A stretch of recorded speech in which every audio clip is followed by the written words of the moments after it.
thinks that I should perhaps do the United Nations, but I think radio and television from here is enough for me. I cannot continue indefinitely traveling state to state and country to country. A commercial for margarine is not exactly what I had in mind, but it is what I have been offered, and it seems to me I ought to at least try. Well, tell me what you think. Years ago, most people never dreamed of eating margarine, but times have changed. Today, you can get a margarine like the new Good Luck, which really tastes delicious. That's what I've spread on my toast. Good Luck. It really tastes delicious.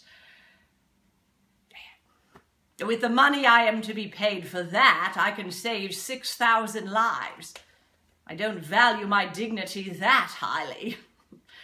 This was rather a Roosevelt mandate. Never be afraid to try new experiences. Never let dignity or pride stand in your way. No one lived that more than my Uncle Theodore, my father's brother. Uncle Teddy always called me his favorite niece, but I found him rather overwhelming. He was horrified when he learned I did not know how to swim. So he thought he would teach me as he had taught all his own children. And he threw me into the lake, and I sank right to the bottom. And then he fished me out and lectured me about never being afraid.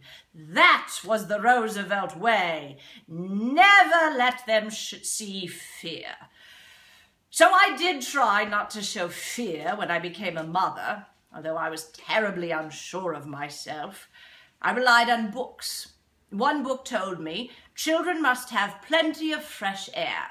So I rigged up a box with sort of two sides out of mesh, and I hung it out the window, and I put my daughter Anna in it for several hours every day, even if she screamed. One of my neighbors finally told me she was going to call the police. Mothering did not come naturally to me. When the Great War broke out, it was rather a relief. Here was a way I could really be useful. I spent all my days at the canteen, making coffee and sandwiches. I felt useful, needed. When the war was over, I knew it would be back to home and motherhood. Just as soon as Franklin returned from his tour of the battlefields, as you would expect, he was the Assistant Secretary of the Navy. But when Franklin returned, it was with a terrible case of double pneumonia. So I was left with the task of unpacking for him. And as I was putting away his clothing and so on, I came across a packet of letters. Without really wanting to be nosy, I realized I recognized the handwriting. It was from Lucy Mercer, my former social secretary. A packet of letters between Franklin and Lucy. At that moment, the bottom dropped out of my world. Franklin had broken his word. Just like my father. Promises made and not kept.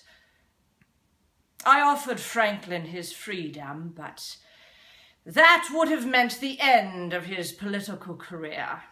There had never been a divorced president.